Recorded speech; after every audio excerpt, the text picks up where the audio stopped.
And welcome back to Washington Commanders Insider. We're going to be talking about a recent report that suggests the Washington Commanders are going to be aggressive in free agency. We're going to be talking about if that is a good deal for the Washington Commanders and what they should likely maybe target in free agency here. So let's go ahead and jump into this report. If you want to check this out, this is on Bleacher Report under Commanders, expected to go all in the 2025 free agency after playoff run.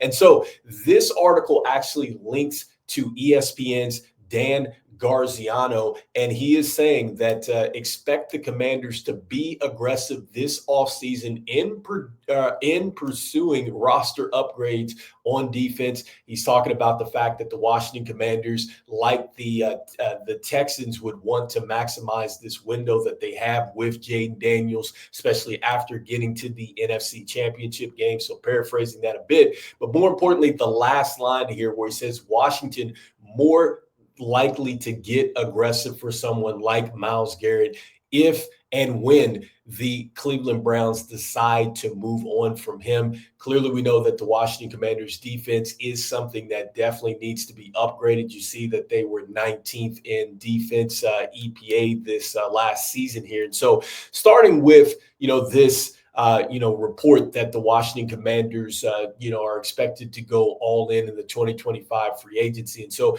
first, I'm not shocked by it. I think that this is something that the Washington Commanders should do.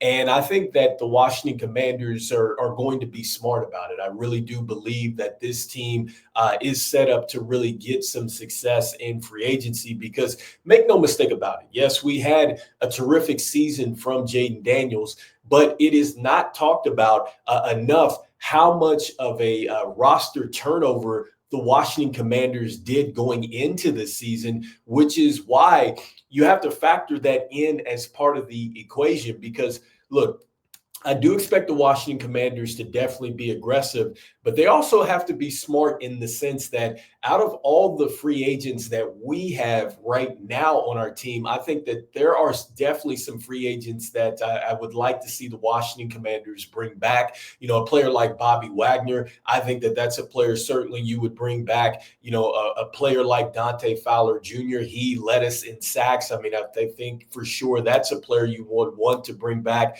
Zach Ertz is another player. Noah Anagami, he played some major key snaps for us as well. We have Jeremy Chin. And so, just going through, our free agent list, like there are certainly going to be some players that I think the Washington Commanders are going to need to bring back. Obviously, not everybody is coming back. And so that factors into really, I think, how you spend here in the offseason. And I think that with this front office, I think we can trust them. I feel like Adam Peters, really goes into these situations with a plan.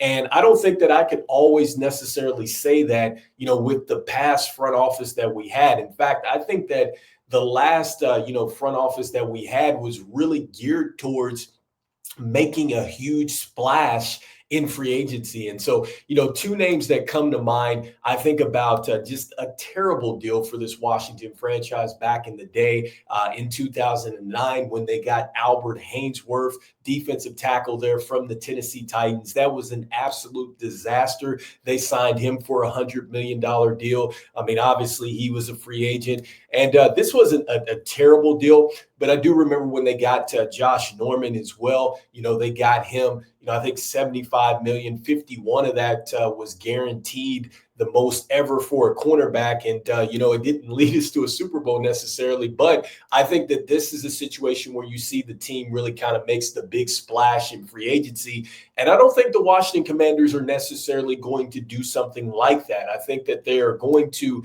definitely be in play for a trade like Myles Garrett. I talked about also to Trey Hendrickson of the Cincinnati Bengals. If he becomes available, I could see them doing something like that. I definitely think that they're probably going to, maybe take a look at a guy like, Cooper Kupp, if he becomes available, which we know he is because of what, is stated out there and saying that they're looking to actively trade him. But, those are via trade. But when you talk about just outright free agents that the Washington Commanders could get in, if we're looking at defense and defense alone, like you have Khalil Mack, here's a player that, he's been 10 years in. He's an unrestricted free agent. You got Hassan Reddick. He's a free agent.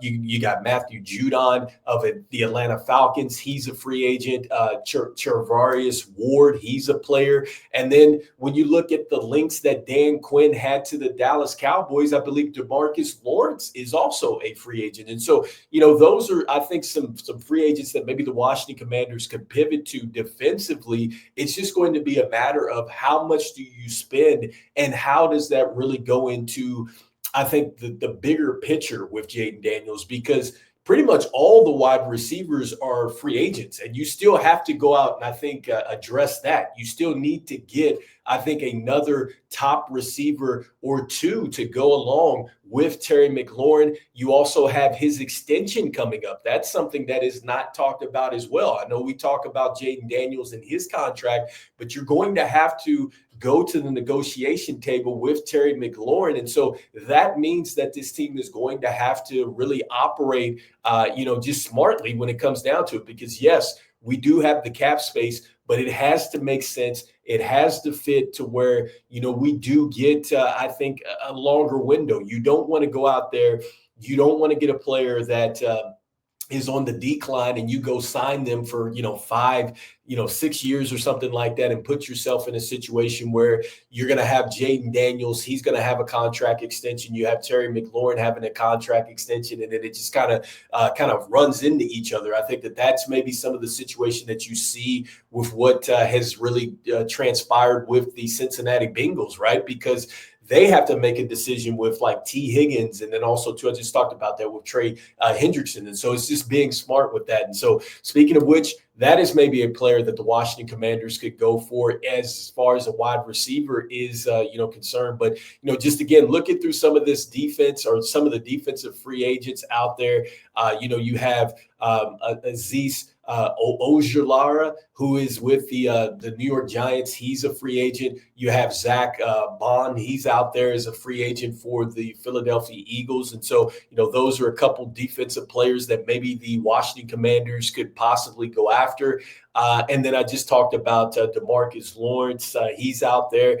And then, there's other players that maybe you do get them on a 1 year. Like, for instance, there is, I think Stephon Gilmore. If you're looking for maybe some cornerback help, you're looking for maybe something that's maybe a 1 or 2 year deal. Like, that's a player that's out there in free agency. And this is strictly just looking at free agent moves where the Washington Commanders can get, I think, some real upgrades here. And it's just going to be a matter about being smart. So just let me know in the comments what you're thinking about, the possibility of the Washington Commanders maybe signing some of these players that I'm talking about. Do you expect that they are going to be aggressive when it comes down to the trade market? Because I absolutely do. I think that they are, and they do have the draft capital, but it also has to really factor in with what they want as far as the extension is concerned. And because I think that, each player really, they have a unique situation. And it makes me wonder too, that if the Washington Commanders do go the trade route and they try to get a star in that way, what does that mean with a player like Jonathan Allen? I think that could be something that we look at and we monitor as maybe a player that maybe he's included into that. Maybe, he is released into that. But I think that is a player maybe to watch for that could be a part of a trade package along with the draft capital that the Washington Commanders do have, which I do love the fact that they have the draft capital. They've got the salary cap. You have a player that I think, could be moved as well. And so that's going to be something to monitor. We'll be talking a little bit more coming up about maybe some offensive free agents that I think the Washington Commanders could go after, because definitely they need some, help here at the wide receiver position. But I also think the Washington Commanders seriously need to look at the running back room as well. I think that there is an upgrade to be had. So we'll be talking about that. Let me know what you're thinking in the comments. And as we usually say out there, go Commanders. I'll see you in the next one. All right. Peace.